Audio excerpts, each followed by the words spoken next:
Royal wedding anniversaries that end in divorce are not supposed to be marked at all.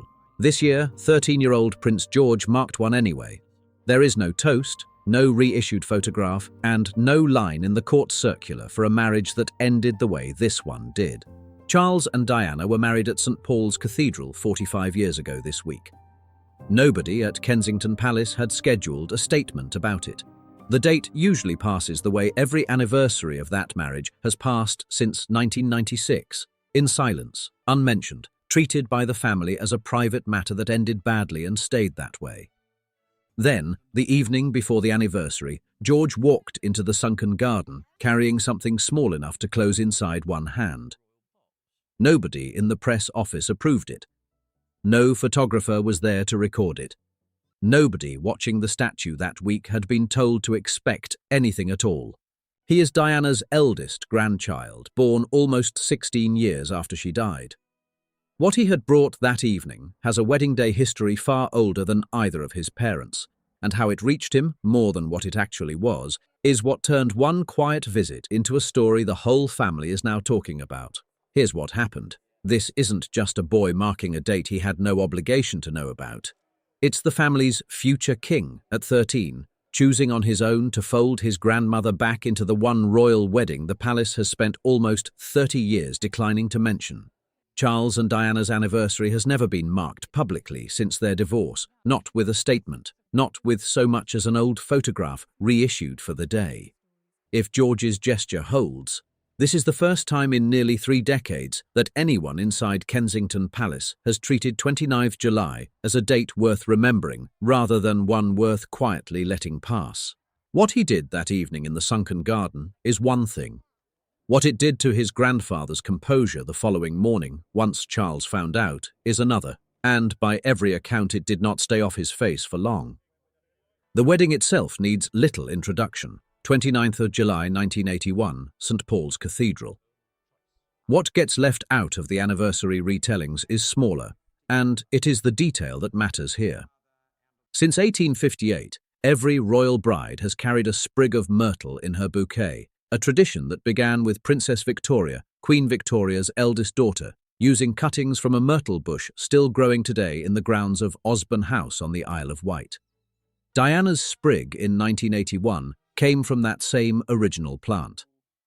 Custom holds that a cutting from each bride's sprig is sent back to Osborne afterward and replanted, so the bush that supplied Charles and Diana's wedding is, in a sense, the same bush that later supplied Catherine's in 2011. Royal historian Hugo Vickers has written that the myrtle tradition is one of the few pieces of wedding ritual to survive, largely unnoticed, into the modern era, overshadowed by tiaras and headlines but unbroken since Victoria's day, regardless of how any individual marriage turned out. The Sunken Garden at Kensington Palace, where Diana's memorial statue has stood since the summer of 2021, was replanted before the statue's unveiling to reflect the colours of Diana's own wardrobe rather than anything more generic. By convention, the garden has no connection to the myrtle tradition at all. No ceremonial link, no precedent, nothing written down anywhere that would explain what happened next. That is the gap a 13-year-old is reported to have closed on his own, the evening before his grandparents would have marked 45 years of a marriage that ended before he was ever born. There is no public confirmation of exactly how a sprig of wedding myrtle ended up in a 13-year-old's hands 3 days before an anniversary nobody was supposed to mark. But according to Hello magazine, which first reported the detail, it did not come from Osborne House at all.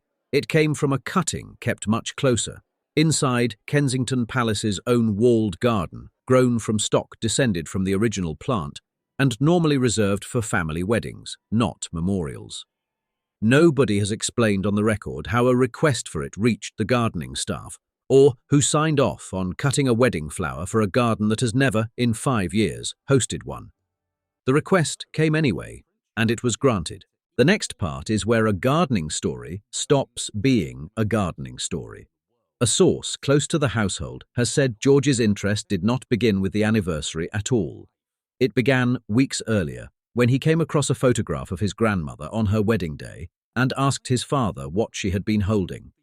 William, according to the same account, did not simply answer the question. He is said to have arranged it himself, involving no equerry, no private secretary, and no press office, so that his son could have a sprig of his own. It was the heir to the throne, authorizing on his own initiative and without telling anyone paid to manage the family's image, the first crack in almost 30 years of official silence about his parents' marriage. What happened next has no official record, only a witness. 2 days later, on the evening of 28th of July, with no press notified and no photographer present, George is reported to have walked into the Sunken Garden with a single protection officer and knelt at the base of his grandmother's statue for less than a minute. He did not leave the myrtle on the plinth, where flowers are normally left for photographs. He is said to have pressed it into the soil at the statue's feet instead, low enough that a visitor the next morning would need to know exactly where to look to find it. Then he stood, said nothing anyone recorded, and left the way he came. One person did know where to look, and within days, by a route nobody at the palace has explained, the detail reached Hello magazine. What George said, if he said anything at all while he knelt there, has not been repeated by anyone in a position to have heard it. What happened to his grandfather once the detail reached him did not stay private for nearly as long. Charles was told the next morning, before his official engagements began. According to a source who spoke to the Daily Mail, he did not say much when he heard it. He asked one question about exactly where at the statue's base the myrtle had been left, and then said nothing else on the subject for the rest of the day. What he did instead was clear one appointment that had been on his diary for weeks and go to the Sunken Garden himself, alone except for a single protection officer, on the morning of 29th of July. That sounds small, a king standing by a statue for a few minutes before breakfast. It wasn't. Charles has never been photographed at his former wife's memorial since it was unveiled in 2021. Not on an anniversary, not on her birthday, not once in 5 years. Camilla was not there. No statement was issued. No court photographer had been briefed because none had been told to come. The only record of the visit at all came from staff who happened to be tending the same garden that had supplied the myrtle 3 days before, and who described a man standing still for longer than the visit strictly required, his hands in his coat pockets, looking down at a patch of soil rather than up at the statue itself. This is where a marriage the palace spent almost 30 years declining to discuss finally gets acknowledged in its own understated way by the two people who lived it and the one who never got the chance to. William answered his son's question about a photograph. George turned that answer into a gesture at a statue.